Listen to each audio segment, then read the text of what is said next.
欢迎收看《关键时刻》。世总，最近的台币真的是让我们的心里就像云霄飞车一样。你看到从33块再涨到28块，因为这2天这一根2根下去，全部台湾人的心情都是7上8下。大家认为说我们台湾人已经被套牢了吗？除此之外，你看到甚至连我们的总统也因此赔了100万的台币。而就在台币涨的这个过程当中，有一家公司嗅到了赚数千亿元的机会，这家公司马上出手。这家公司叫什么？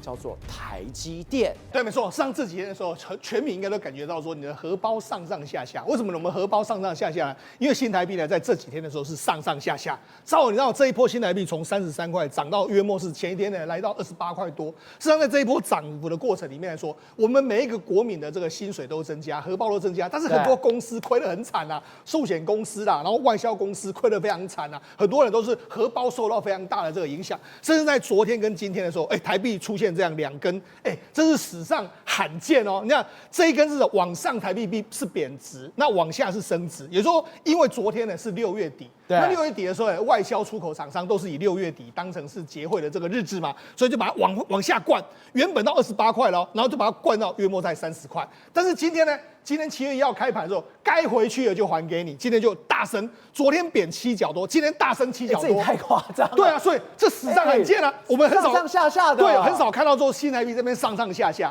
那过去一段时间呢，最多波动1角，结果没想到昨天波动7角，今天又波动7角，所以这个很多外销出口厂商都吓了一大跳。好，那今天在台币呢，在这个升值的过程里面来说，过去台币升值的时候，台股通常都是跌，但是今天呢？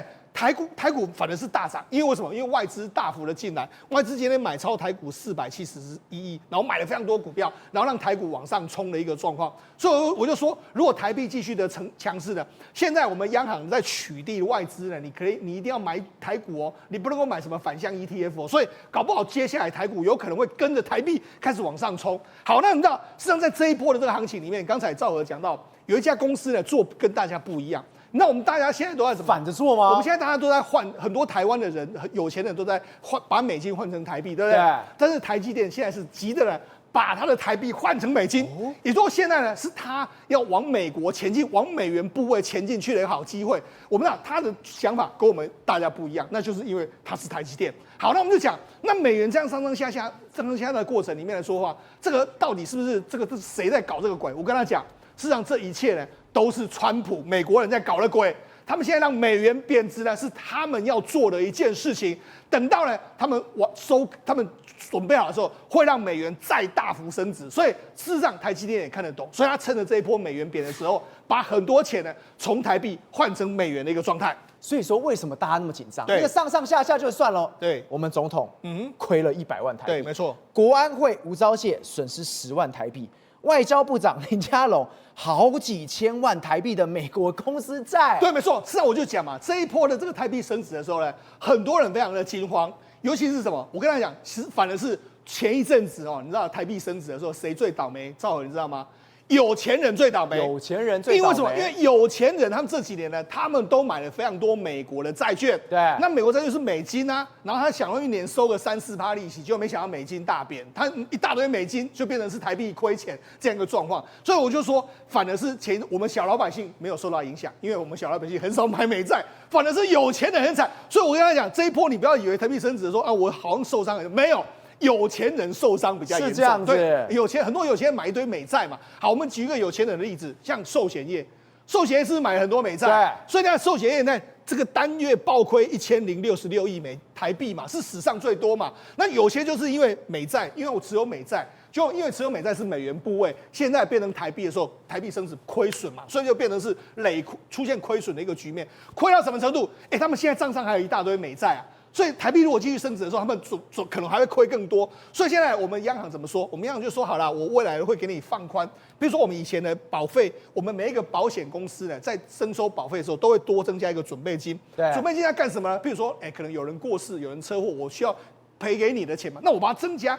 原本我要增加，只要持有5%的就准备金就好，我把它拉到7%。那现在呢，就是多出来的这个部分就是超额的部分，我现在给你返回到你的这个寿险公司，寿险公司你可以用这个去抵减你的这个投资损失，不然就要被亏爆，单月就亏了1066亿了。所以央行现在可能会放宽一些，金管会放宽一些这个金库让你用。好，那我就讲是这个金融公司、保险公司就是最有钱的人嘛，他们亏钱嘛。好，还有另外一批人是什么？我们的公务人员。我们公务人员来说，我们公务人员有些时候，因为他们不能够买股票，他们有时候的想法，像赖清德总统或者我们的吴钊燮，他们都是以前留过美国了嘛，他们可能认为买美债一定温洞洞。所以你看到我们赖清德总统一共买了3笔美国国债。是17.3万多美金，对，那还有这个8.9万美金，还有10万多美金，好，那合计是37万。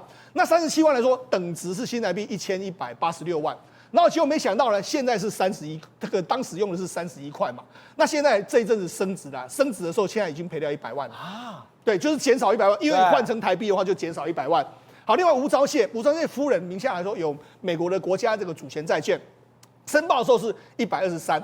然后当时的汇率是31.96嘛，那现在变成是28、29，所以就损失10万多。对，那还有外交部长林佳龙，因为他夫人本来就是比较家境比较好嘛，然后买一些像美国的公司债、苹果等等，还有波克夏的一些所谓的公司债、洛克希德马丁公司债，然后合计有好几千万台币的美债。这个但是他持有是公司债。对，那你看他当初假设买32，那现在已经变成是29。那当然，至少他就亏了1成左右嘛，所以他亏大了。对，所以他可能亏了数百万，可能搞不好快要1000万左右，所以心在痛。所以跟你说嘛，我就跟你讲，我们小老百姓反而影响比较小，反而是这些有钱人或者说政府的官员呢，买很多美债部位，损失比较大。当然你要说我们小散户有没有赔钱？有啦。我们所有人买的，我们有买这个所谓的，我们都有这个退休基金嘛。对，我们退休基金也是有买美债的部位，所以我们美债这个部位来说，我们可能一般人的劳退劳保会受到影响，但是受伤的金额不会像这些有钱人受伤的金额这么大。好，那我就讲有钱人受伤金额很大的时候，我们这时候会看到，有一家公司跟大家做不一样，反向操作。我现在说的是大家都把美金要换成台币嘛，对不对？但是有一家公司是现在准备把台币换成美金，那是谁呢？那就是 TSMC。所以我就说 TSMC 为什么那么厉害？你看它都跟大家做反向。你看它最近1个月的时候买什么？你看这个台积电代子公司 TSMC Global 取得固定收益率，你看他买了什么？他买了很多美债，他买一大堆美债啊！你看他买了一大堆美债，就是他现在的准备啊，要把很多的钱要多增加一些所谓美元的这个公司债。为什么这样说？因为美元来说啊，我这个美元现在台币换成美元是便宜的哈。那为什么我这样讲？赵文，你知道我跟他讲。我们台积电不是要去美国投资1650亿美金嘛，对不对？1650亿美金，我请问你，这个钱要从哪里来？从台湾去嘛，对不对？那台湾过去的时候呢，现在台币是33，跟台币是28的时候，你觉得台积电会怎么做？他在28的时候拼命去。对，为什么？我跟他讲，为什么28拼命去？我算给大家听哦，1650亿美金，好，那汇率是1比33的时候呢，好，1比33的时候，我们台积电一共要出5.44兆台币，对，才有1600亿美金嘛。对，现在台币升值，就美金贬到28的时候，你看乘下来的话，我只要4.62兆，我少了多少？我少了8200亿，50亿耶！一来一往，现赚8250亿台币。所以你是台积电高层，你会怎么说？当然是汇率。现在拼命汇过去啊，拼命的汇，拼命的汇。那拼命，我跟他讲，为什么他拼命汇？现在汇过去的时候是28，对不对？假设有一天美金在转强到33的时候，他又赚了，所以现在是，所以我跟他讲，你要看台积电怎么操作，他现在一定会拼命把这个汇率往外汇。那你想说啊，没有啊，万一台币升到27啊、26会怎么样？赵，你觉得有可能吗？我跟他讲，可能性非常低。为什么？因为你要想这个美元这边上上下下、上上下下，那个就美金就是要让它很弱啊。这个美国就是长远就是会很弱下去。我跟他讲，事情不是我们想的那么简单。美国都是用这种方法在割大家的韭菜，美国强美国弱是在割我们大家的韭菜。他们早就布好局了。当然，我跟他讲，美国是怎么玩这种游戏，这种就是大国玩的游戏。我跟他讲怎么割韭菜。我跟他讲，我们现在是美国，我跟他讲，现在美国是要还美债还是要发美债？他是要还钱给你，对不对？还钱给你的时候，我就要让美元弱。为什么要让美元弱？照我跟他讲，假设台币是33，跟台币是28的时候。这个是美元比较强势，这是美元比较弱势，对不对？我这时候发美债的时候，我们台湾的投资人要买一个美债的时候，我们要花33块。那现在是美金比较弱的时候，他还给你钱的时候，他还给你1块美金，请问我们可以换到多少？我们只能换到28块，中间有5块不见了，5块到哪里去了？就被美国赚走了。这就是美国割韭菜的方法，大家懂了吗？所以等于是现在美国是要干什么？现在美国是要还债，今年他要还债，所以他要让美国很弱势，我还给你还的钱少一点点。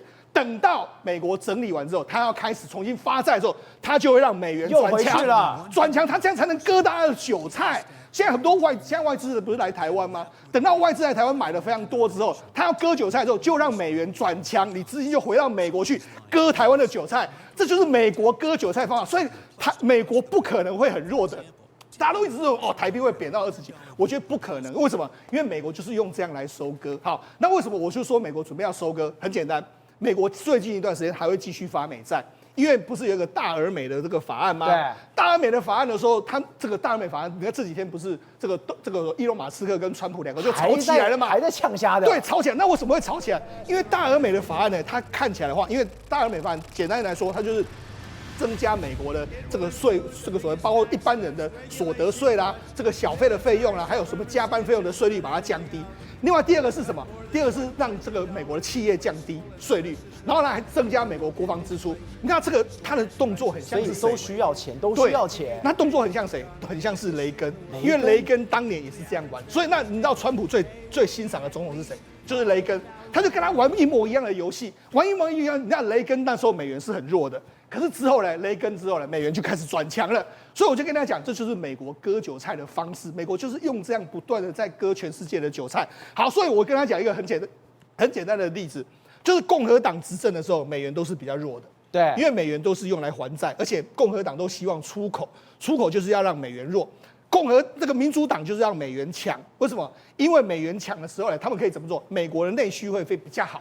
因为美国比较强势的时候，内需就比较好，所以他就会让这个民主党的时候，通常都是会让强势美元，他就用这样两次来来回回的时候，这样不断的割韭菜，就不断的割，所以大家不要认为美国是没有美元是没有很转弱、长期转弱的条件，它会在共和党时间比较弱势一点点，但是在民主党时间会比较强势一点点，它就这样来来回回收割全世界，这是美国人在玩的游戏。所以大家不要认为说，哎呀，这个台币会弱到什么程度？不会。好，那为什么我说不会？因为很简单的一个例子，因为这个川普一直在讲，我要强势美元，为什么？因为我要让全世界大家都用美元。对，如果大家不用美元的时候，那其实才是美国最害怕的时候。那为什么当年的时候呢？这个雷根总统会推出这个所谓1985年那时候会有广场协议？因为当时的日本跟这个德国的经济非常的强，压过了美国，所以美国希望说用它的弱货币来压制两个国家。但问题是现在全世界有哪个国家会影响到美国的经济吗？没有，除了中国之外。那中国会跟你谈这种协定吗？当然不可能嘛，所以没有要跟你尬的，我还跟你谈，所以不可能会有什么1985年那种广场协议2.0，那个可能性是非常非常之低。好，那尤其是现在中国想挑战，可是问题是中国，你知道现在你看中国人民币的支付比重年年下滑，今年5月人民币国际支付比重从3月的4.13%，4月的3.5%，再降到2.89%。对，是，就是你说世聪，你说对啊，一直往下，没错啊。所以我才说嘛，没有，现在没有一个货币能够挑战美元自己本身，所以我才说美国现在就可以玩这样的一个游戏，借由让美元强、美元弱的方式呢，在割全世界的韭菜。所以我才说，大家要看得懂美国人玩的游戏。这个因为为什么？因为这也有关我们的钱包，否则呢，台积电绝对不会说在这个时候呢，把台币换成美金，他会把台币换成美金，一定有他自己的不一样的想法。会长，我们刚刚特别提到，川普他为了让美国更强，推了这个大而美的方案，没想到出来之后，不是和好了吗？不是说跟伊隆马斯克和好了吗？结果伊隆马斯克今天又出来呛虾了。是这个，我们现在又再度吃瓜，那准备看着全世界最有权的男人跟全世界最有钱的男人，这是分手擂台2.0。是现在这个血流成河啦，又再度出来，而且这越强越凶哦。你知道吗？6月29号就是他们美国国会就进行相关投票，这大而美法案嘛，结果就是用51票赞成，69票反对的情况之下就通过了。那通过之后，第一个跳下来的这个抓狂是谁？当然就是伊隆马斯克嘛。他就跟你讲啊，他说你把这个相关的补助，因为他们大而美法案里面其实就是其中有一个比以前呢每个买那个电动车这个部分有$7500这个补助的全部都砍掉。那这个伊隆马斯克的意思是说，这个电动车才是整个产业的未来，它创造了数百万计的一个工作机会。你这样一砍掉之后，你其实影响的是不只是产业而已，你甚至是对你共和党的一个政治自杀。所以他认为他会对美国产生难以置信的一个破坏跟影响哦。他甚至直接就说，他说你们这些共和党的这些所有的议员，你们在竞选的时候都承诺要减少政府的支出，然后呢却是投票支持史上最大债务增长的你们这些议员都是猪头党，全部都应该把他们下架。话凶很凶很呛呢，很呛。结果后来他一呛之后。马上川普你今天挑战我当总统的权威是吧？他马上呛你，知道？他就跟你讲啊，他说哎呀，你在支持我，你马斯克在支持我，在这个选举的时候，你就知道我向来是反对这个电动车的补助啊。他说这也是我最主要的一个政策之一啊。然后他就开始讲啊，他说你这个就是电动车本身是没有问题啊 ，but not everyone should be forced to own one， 但不是每一个人都应该被强迫去拥有一个。他甚至直接说啊，他说 Elon may get more subsidies than any human being in the history， 意思就是说伊隆马斯克是史上获得最多补助的人呐。他说什么？如果没有这些补助的话，伊隆马斯克要卷铺盖回老家南非，就要回南非去了。这句话其实很凶哦，他的意思是什么？你就是一个移民者，你这个移民者，你就是我口中应该要被赶出去的移民者。这整件事情其实吵蛮凶，而且你看他后面还给你恐吓哦。那个川普还说，他说如果你回去的话，这也不会有火箭发射了，也不会有卫星计划了，也不会有电动车了，而美国可以因此而省下非常多的钱哦。他甚至讲了一句，他说也许现在该是时候让我们好好请我们提到的那个 Doge， 也就是那一个伊隆马斯克他自己亲手成立这个单位。他说也许我们应该请这个单位好好去看一下，过去在补助伊隆马斯克这中间有没有什么问题。哇，意思是我用你成立这个单位来调查你。哇，这个你看我凶哦，这个真的男人翻脸，男人如果凶狠起来真是不讲情面哦，现在看得出啊。再来呢，那个伊隆马斯克后来马上在下面，你知道他也抓狂，他说我正式的说，你现在就把所有补助给砍掉，抓狂真的。然后现在他就开始我刚刚在看的时候，他还继续在发言，他说我所要求的 ，All I'm asking is that we don't bankrupt America， 就是我们不要让美国破产。还有就是说，如果我们不断的去提高我们的债务的上限的话，那还有什么意义？其实伊隆马斯克这样讲话我是觉得没有什么，就是他讲的是非常有道理的。但是人家川普现在是最有权的人，所以即使是最有钱的人，在最有权的人面前，可能还是矮一截。重要的是，还是你推他去做这个位置的。所以你知道，这就是整个两个人的男人战争哦，不是说只是动摇到美国的一个国本而已，连伊隆马斯克他自己公司啊。他的特斯拉现在你看，两个一吵架，他开始又跌了。他们第一次吵架的时候，那时候已经跌了非常多，结果第二次吵架一样，而且这次又在升级。特斯拉股票继续跌，而且我跟你讲，我觉得我上次不是那个伊隆马斯克后来有点稍微就是收回来了嘛，说我有点太冲，但我觉得这一次伊隆马斯克应该没有回头路，是玩真的啦。因为我刚刚看最新的，还有在他的社群网站抛出一个在台高足的美国的国债的表，然后非常的陡直嘛，大概有那个60度这样的斜坡，他就直接说，我们就等着看什么时候这些人会把这个变成是平的，意思是你到底要什么时候才会去让美国的国债给降下来，所以现在这两个全世界最有权势的男人战争我看短时间应该不会休息。玉凤，现在包括了马斯克，包括川普的大战，太吃瓜了。我觉得现在特斯拉，现在马斯克一定会投降。为什么会投降？现在他不是推了很多的这个自驾计程车，很需要很多一些州要监管要放宽吗？他的电动车大战才刚开打。他现在就先跟川普吵起来了。特斯拉的无人计程车 Robotaxi 呢，竟然可以准时 on time 的一个上路，而且上路之后，我们待会来看，其实它的体验比大家想象中的更好。那为什么赵和哥你刚才讲说需要川普？其实你想想看，如果这台车上面没有驾驶，你觉得合理吗？在过去来讲，这很难想象吧？你的自动驾驶，如果你不放宽的话，是很难的。而且它前面不是第一台，它前面还有 Waymo 打败另外一个对手之后呢，现在在洛杉矶来讲的话，应该是一个人独大。可是呢，最近来说的话，有非常多离奇的事情哦。你看 Waymo 的计程车，Waymo 出事了，一个转弯竟然撞到了一个机器人，这是什么机器人？这是一个送餐机器人。现在在洛杉矶，在日本，其实都很多这种送餐机器人，而且送餐机器人它走在哪里？它走在斑马线上面。你这个 Waymo 计程车右转的时候，直接撞上，直接把它给击落，两个都不知道怎么解决，然后呢就尴尬的卡在那里，然后呢 Waymo 不只是撞到这个送餐机器人，还撞到什么？撞到电线杆。这个大家就觉得搞不懂了。你不管你是用 LiDAR， 不管你是用全视觉的，你看到电线杆会动吗？送餐机器人会动。你不小心 A 到它也就算了，对，电线杆可能过去10几20年都在那个地方。好，那除了这个以外的话，还有更可怕的一件事情。你想想看，如果有一天你坐在Waymo的这个电动自驾车里面，他看到前面有水，那你是不是应该就要绕过那个水滩？没有滴落滴行，你知道吗？勇者就是这样。当我前面淹水的时候呢，我还是一样油门一半给冲进去之后呢，Waymo不止卡住了，你知道最倒霉是谁吗？上面是有乘客的，乘客卡在那里。那我现在是怎么样？我打开门，然后让水进来吗？直接掉掐了。你要来救我，所以呢，大家就觉得这件事情，你 Waymo 已经上路那么久了，然后呢，你看到前面这个水，很多人看到这个是很难想象的，因为它不是一点点小小的水洼。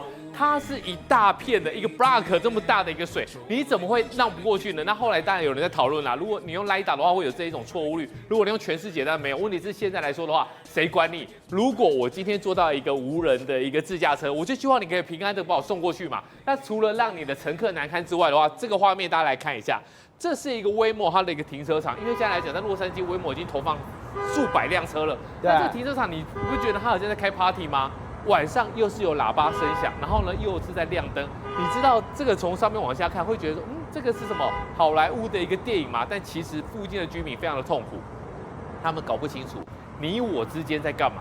当你其他的计程车Waymo要出去的时候呢，他会怕你撞到他，所以呢他就开始亮灯来警告你。对，问题是旁边这个每天晚上就是888，然后呢灯光一直在响。最可恶的事情是，没有人搞得清楚，这个不是其他车，这个30-40台都是你Waymo的车，所以一个是要直走，一个是要转弯，结果他们两个互不相让，然后就互相去闪灯，然后互相就叭。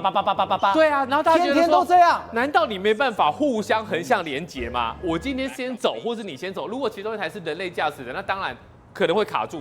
但是你全部都是你Waymo的车，也没其他品牌，那怎么可能会这样？那你看我Waymo这么多的一个糗事跟灯光秀之后呢，你看一下Model Y， 你知道吗？现在来说的话，过去只会看到他自己从货轮上面下来，不用喽。现在人家 Model Y 过去来说的话，它是要从货轮下到停车位。现在有一天，你想想看，如果你买了一台 Model Y， 然后呢，今天要来交车了，然后交车之后呢，你可以看到你的 Model Y， 它一路上面从厂区出来之后呢，翻山越岭走到你家的门口，一路上你过去看哦。其实它的这个运行是非常的 smoothly， 非常的丝滑，感觉上它也没有多一刻的一个考虑或是犹豫，该走哪里就走哪里，该下交流道就到。而且玉峰，你看到这个画面哦，它还是什么？它开上国道上面，想说开到国道上面那是慢慢开，没有。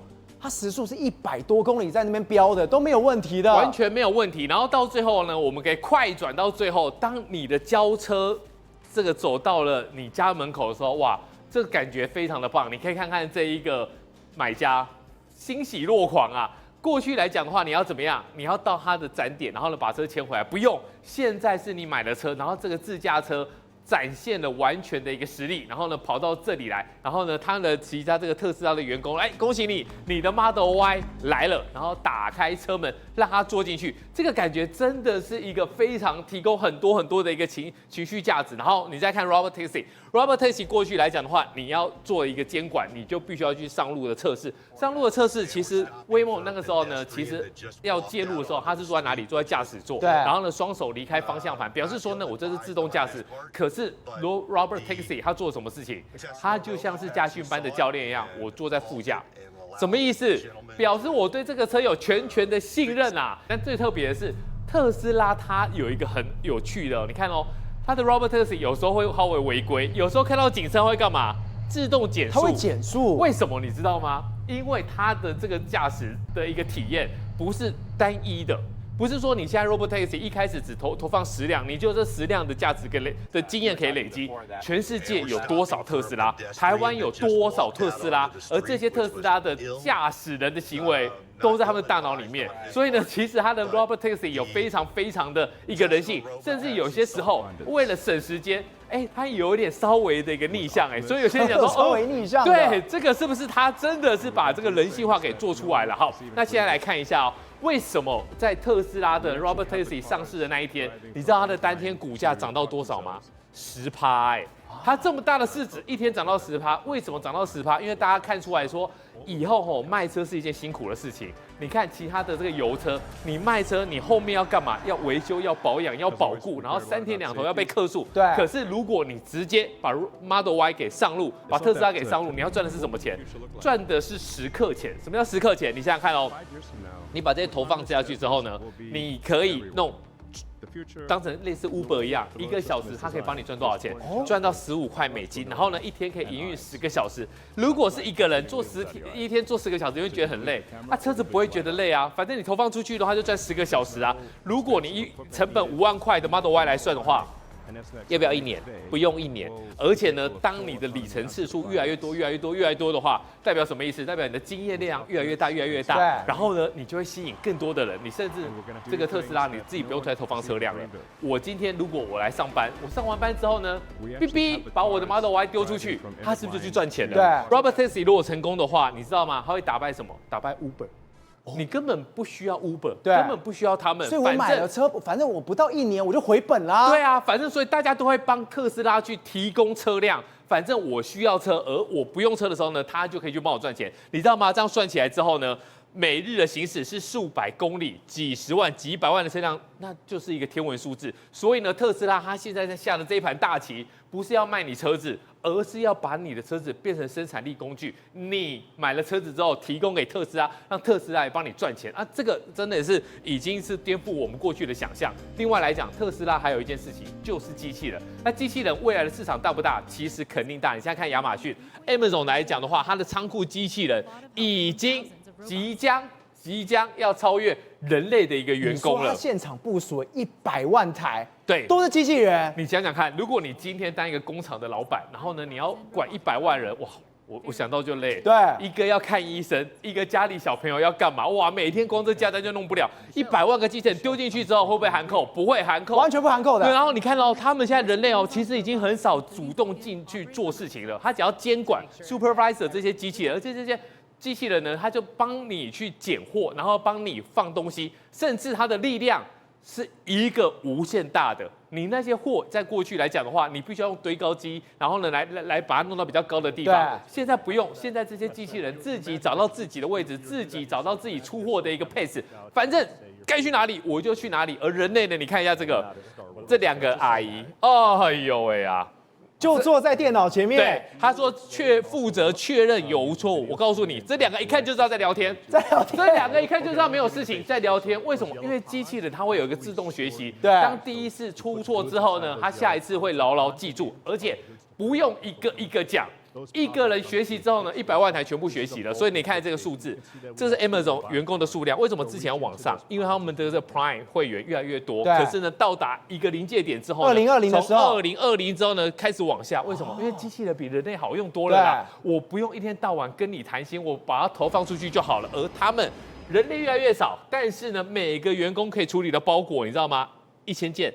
2000件、3000件，现在已经到达4000件了。这是一个非常庞大的一个成长。对，如果你一个人越来越少但是我处理的越来越多，那就代表什么意思？代表机器人在工厂里面理货的一个模式是不是合理的？是合理的。对。而人类跟它协同之后呢，它可以把这个产量发扬光大。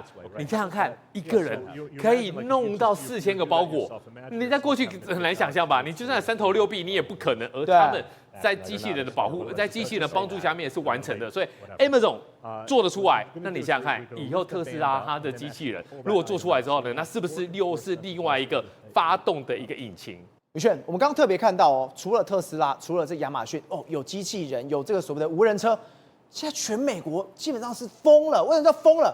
都在迷短剧，这短剧烧到美国了。所以赵尔，当整个川普把目光放向 TikTok， 说哎呀，我们一定要拿下 TikTok 的时候，不知不觉当中，另外一股来自中资的势力叫做 Real Show， 结果呢，它的下载数量竟然远远超过 Netflix， 也超过 HBO。变成是美国现在，不管你是少妇，不管你是中年妇女，不管你是年轻人还是阿伯，大家时下最流行看乡土剧的东西。它是影音霸主。对，你知道我们以前便利商店有什么，你知道吗？一本一本小本的书，对，拿起来写着“霸道总裁逼我嫁，千金小姐撬员工”，他现在就把 “bang” 变成影音版本。真的假的？结果美国人疯了，整个美国全部都风靡。比如说，我就为你介绍一部他们最新的短剧，这个短剧只有50分钟，因为每一集呢大概只有1分钟而已，对不对？所以它是50支短影音。他说：“我的亿万富翁丈夫的双重生活，剧情要有多血有多狗血，要有多反转，要有多逆袭，要有多打脸就有。原本这个女主角是什么？她是一个豪门底下呢，我们讲的这个一个我们讲大女儿。结果呢，因为她的那个爸爸重新再婚，她就被冷落，然后呢变成是很凄惨落魄，然后很凄凉，然后欠了一堆钱，为了要救治她的妈妈，需要5万块美金去找到她的爸爸。结果她的爸爸跟她讲说：好啊，你要5万块美金是不是？后母非常坏，说那没关系，那你嫁给一个人。结果她说嫁给谁？嫁给一个住在牢里面，然后又丑又矮又恶心的人。她心想说：为了我的妈妈，我要给她医药费。就是她，就是要嫁给他。对，她本来以为她很丑，就说怎么嫁给一个囚犯？结果没想到赵尔逆袭的时刻来了。等到了婚礼当天，婚礼现场发现他是隐藏的霸道总裁，对，他竟然有钱有这么多金，然后来到现场，把所有人的脸都打了一遍，包括原本他很坏心的妹妹，包括他很坏心的后母，包括他傻不隆咚的老爸打脸。赵尔有没有听得很爽，对不对？预知详情，你想不想知道下一幕剧情是什么？你要付钱，要付钱。钱拿出来啊！没有钱就不知道下一幕是什么了。好想知道哦，你知道吗？就有这种剧情乱七八糟、撒狗血。比如说还有另外一部，这个你知道国外最红什么吗？《暮光之城》，对不对？这个不是《暮光之城》，这个叫做《转角遇到爱恋之上》，我的命定狼王。命定狼王。对，这个女主角更惨哦。她本来一出来的时候，她看到说，哎呀，她要去找她男朋友，想说我要跟我的男朋友呢，对不对？我们之间啊，好不容易要有个进展，就发现她男朋友竟然外遇，跟一个我们讲的非常老练火辣的这种成熟女性，她就心灰意冷，然后冲出去外面。冲出去外面的时候，突然有一只狼扑上她。你不要问我为什么有狼，就有狼扑来她。然后这个男主角就冲出来说，哇！然后露出他的胸肌，露出他的胸毛。他说：“你是我的命定女神哇！”然后他就整个昏昏沉沉说：“讨厌，我又不认识你，可是好帅哦，而且还会变成狼怎么会有狼人？”然后呢，预知详情，请付钱。什么东西啊？我刚才讲的都是免费哦，各位，你不要想说宇轩你讲这个是免费可以听的吗？对，这都是免费的内容。但是呢，他下一幕他就要钓你嘛，你接下来短影音都要。比如说这个还更离奇的什么有一个非常穷困的女大生要去当代理孕母，就遇到了多金总裁，多金总裁跟他讲说我喜欢自然来，什么乱七八糟剧情都有。是代理孕母，然后说要自然来。对，就是这样。问题是你不要觉得我刚才讲这些没什么，都破1点击。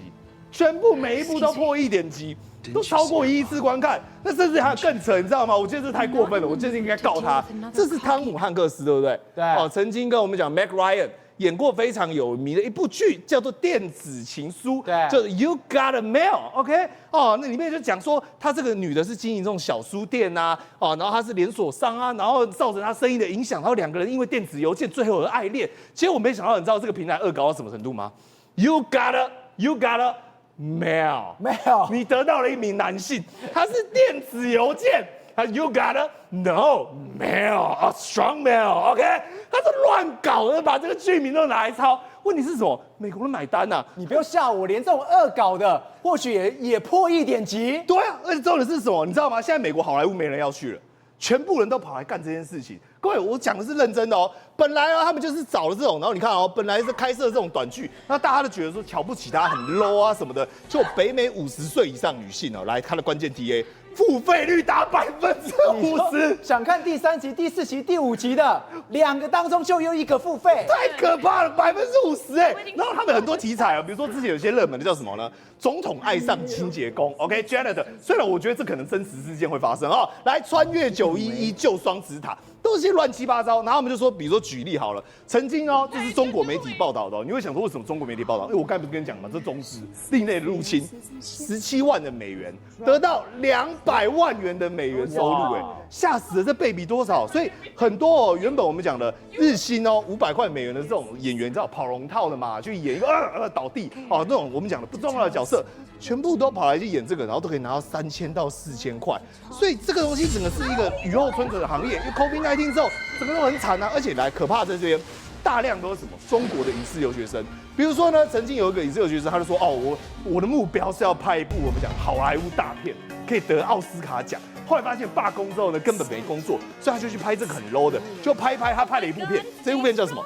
从合约恋人到亿万富翁的未婚妻。来，赵好猜猜看他点击率多少？1亿点7。一下，从合约恋人到亿万富翁的未婚妻，就1亿。哎，对啊，他名字有个亿啊，到底多好看？哎，我不知道啊，哎，我就你傻眼哎你刚刚不也想知道下一集演什么吗？对不对？我也是付费的那一个你吗？差点变成50%啊，对不对？很危险，小心各位看这种东西。OK， 但是他很聪明哦，因为中国是不是很多种方便面啊、长寿面，对不对？他说我们要洋化，所以把它变成什么？变 cupcake 哦，把中国剧情全部魔改，就把它改成那种我们讲的以前我们看到便利商店那个小说，对不对？把它改成西方人看得懂的爱恨的，我们讲婆媳冲突，因为老外没有什么婆媳冲突，变成是还可以单手把这个杯子直接捏爆。对啊，我们台湾是什么恰恰，对不对？然后他们是什么砸玻璃，所以代表说美国人也有感觉到这种我们讲的把中国这种，我坦白讲，我也不知道这算是好还不是好不好的文化，全部带到美国去。然后最近还有一个是谁？这是好莱坞演员，他本来35岁哈，然后长这样，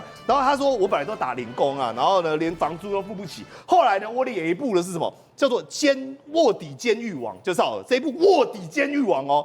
2亿点几，2亿。那更扯的是这我没有办法接受，到这边我都还可以接受，这边我没办法接受。IMDB 你知不知道，跟 Rotten Tomato 号称国外2大影评的单位，竟然给了他多少分？9.2分。9.2分。我跟你讲哈，上一部我看到9.2分这样数字，你知道是什么吗？是黑暗骑士，是蝙蝠侠。所以他跟黑暗骑士齐名，还有刺激1995，这莫名其妙，为什么这种片可以9.2？我真受不了。但我跟你讲，这些人的人生，包括这些幕后制作团队，以及这些原本没有工作、没有角色可以演的，他们的人生剧情哦，也如同这些荒谬剧情一样，从麻雀变凤。宏观取材，厘清真相，犀利精准，深入剖析，时刻掌握关键，新闻时事不漏接。老时段，新气象，我是钟浩和，关键时刻2.0全新出击。